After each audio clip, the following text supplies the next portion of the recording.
So blame is like I'm angry and I need to put this on someone else because I'm angry. And that's the stopping point. Accountability is, hey, it's like coming from a self-worth place. Like I have self-worth and I deserve to be treated in a certain way and I have standards. And so therefore I'm going to hold people accountable for their actions towards me now and towards their actions towards me when I was a child. And that is a very different dynamic.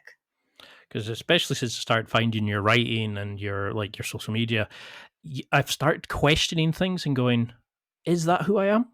No, it's not." And then I take each prompt sometimes and go, "Okay, let's think about this." And I've started trying to write it out, but I did find myself going, "Oh no, that's so and so's fault," or "I that was that event." Mhm, But then it's like, mhm, what do you do with that? How do you, mhm, are there certain prompts that you think we could start with? Or there's three prompts every guy listening could start going, okay, mhm, I'm going to analyze when I'm angry with these prompts, or I'm going to analyze when I'm depressed with these prompts.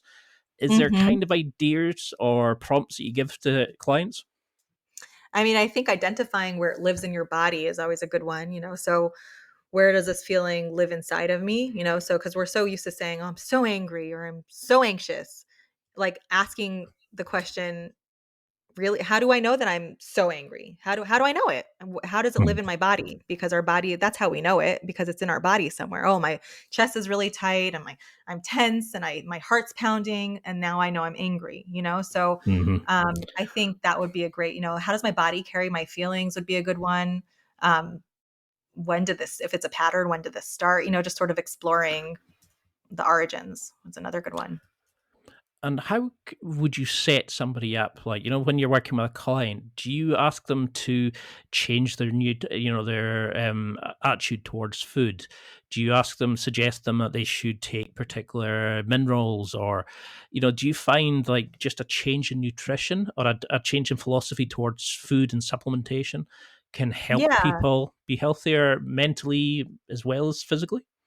Yeah, I mean, there's a lot written on how we eat and our gut health and how our gut health influences our mental health.